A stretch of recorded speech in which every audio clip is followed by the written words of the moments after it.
Hello বন্ধুরা, সবাই কেমন আছো? সবাই আশা করি খুব ভালো আছো।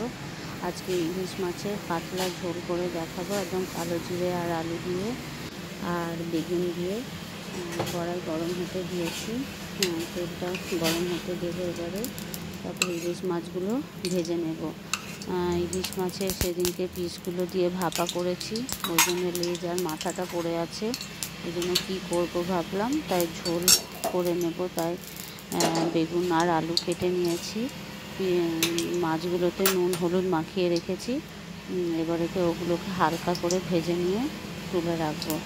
তেলটা গরম হয়ে গেছে, মাছগুলো ভাজতে দেব।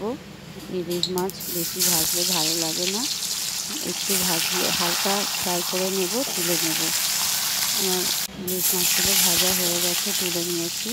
বেগুনগুলো লম্বা করে কেটে নিয়েছি, হালকা ভেজে নেব। বেগুনগুলো ভেজে তুলে রাখবো। আলুর সাথে ভাজলে বেগুনগুলো গলে যাবে। বেগুনগুলো আমার ভাজা হয়ে গেছে, এগুলোকে তুলে রেখে দেবো। তারপর কড়াইয়ে ওই তেলটাতেই একটু কালো জিরে আর কাঁচা লঙ্কা ফোড়ন দেব। বন্ধুরা, আমার ভিডিওগুলো যদি তোমাদের ভালো লেগে থাকে অবশ্যই লাইক করবে, কমেন্ট করবে আর সাবস্ক্রাইব করে দিও। কাঁচা লঙ্কা ফোড়ন দিয়ে দিলাম।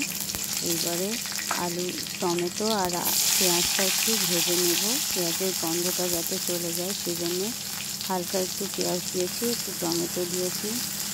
ভেজে নিয়ে তারপরে আলুগুলো দেব। কিছু মশলা দেব না, শুধু নুন হলুদ দেব, আর কিছু দেব না। এই কালো জিরে সুন্দর যে গন্ধ বেরোবে, এতেই ভাত খাওয়া হয়ে যাবে। নুন আর হলুদ দেব, তারপরে ওগুলো ভালো করে নেড়ে নিয়ে, সবজিগুলো ভালো করে নেড়ে নিয়ে জল দিয়ে ফুটতে দেবো। আলুগুলো সিদ্ধ হওয়ার জন্য জলটা দেবো। নেড়ে নিচ্ছি। আমাদের এখানে সবসময় ইলিশ মাছ পাওয়া যায়।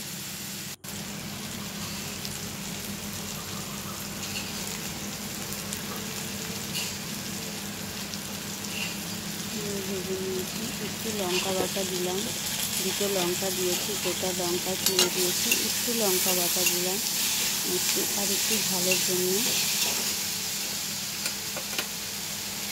ভালো করে হলুদের গন্ধ চলে গেছে, ভালো করে নিয়েছি। এবারে জল দেবো, জল দিয়ে একটু ফুটতে দেবো।